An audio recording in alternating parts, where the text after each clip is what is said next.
Assalamualaikum warahmatullahi wabarakatuh. Perkenalkan, nama saya Mamluatun Hasanah, NIM E 2019-1172, Prodi Perbankan Syariah 4. Di sini saya akan menanggapi video dari Bapak Dr. Abdul Wadud Nafis LCMBI selaku pembimbing mata kuliah Ekonomi Makro Islam yang berjudul Peran dan Fungsi Bank Sentral.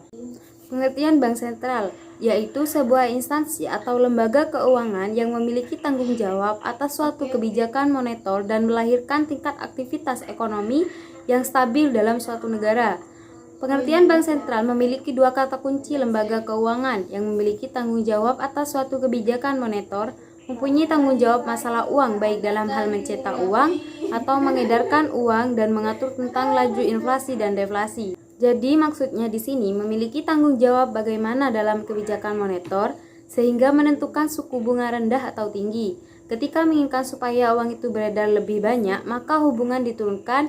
Akan tetapi jika supaya uang itu tidak banyak beredar, maka suku bunga akan dinaikkan. Yang kedua yaitu melahirkan aktivitas tingkat ekonomi yang stabil dalam suatu negara, yang dimana banyak bank sentral mengatur dan punya hak dan punya tanggung jawab untuk mengatur tentang aktivitas ekonomi. Ketika barang-barang di suatu negeri terlalu mahal, maka memang jadi inflasi rendah, maka biasanya ekonomi tidak stabil.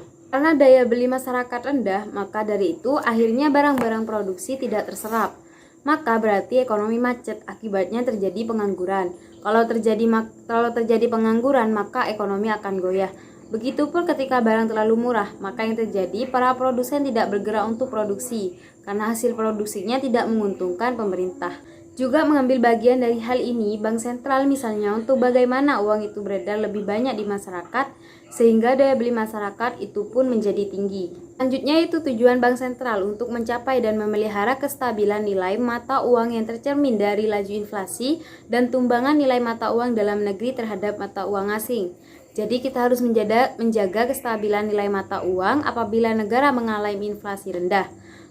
Maka nilai itu stabil atau juga nilai tutor uang suatu negara kepada uang asing, maka itu menguat lebih banyak.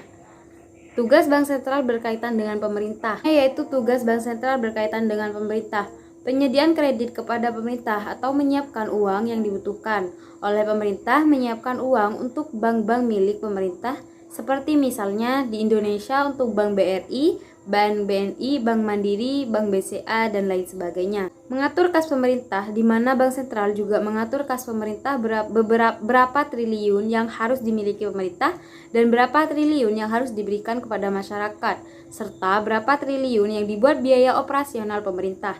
Itu semua yang mengatur adalah bank sentral. Selanjutnya yaitu membantu proses lelang dan menjual surat hutang negara. Misalnya melelang obligasi untuk pembangunan gedung atau badan usaha milik pemerintah, lalu menjual surat berharga itu, maka itu semua yang mengatur adalah bank sentral.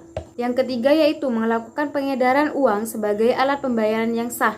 Jadi bank sentral ini yang mengatur untuk mengedarkan uang kepada masyarakat atau melalui bank-bank, baik bank negara maupun bank swasta. Yang keempat, mempunyai hak penuh terhadap pencetakan dan produksi uang. Kalau ada yang mencetak uang selain bank sentral, maka uang itu adalah uang palsu untuk negara Indonesia. Misalnya, kalau ada selain Bank Indonesia yang mencetak uang, maka uang itu tidak sah atau tidak bisa diterima karena yang mempunyai hak pencetakan satu-satunya adalah bank sentral. Yang terakhir, mempunyai hak penuh terhadap pencetakan uang.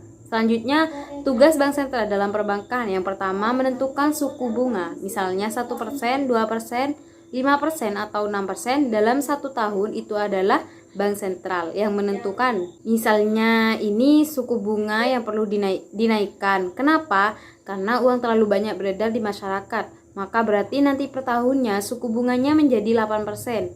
Karena terlalu banyak beredar di masyarakat, maka suku bunga diturunkan per tahun hanya 3%. Supaya bayar orang yang meminjam uang dalam rangka meningkatkan dan menggerakkan sektor real. Yang kedua yaitu sebagai banker, artinya sebagai kepala bank.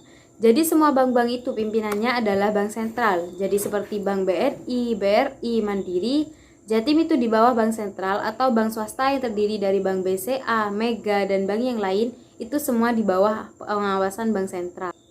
Yang ketiga, melakukan pengembangan kredit yang sehat, artinya bagaimana uang tersalurkan ke masyarakat oleh bank-bank yang ada dan kemudian lancar dalam pengembaliannya. Sekian video tanggapan dari saya. Apabila ada kesalahan atau kekurangan, saya mohon maaf yang sebesar-besarnya. Ihdinash shiratal mustaqim. Wassalamualaikum warahmatullahi wabarakatuh.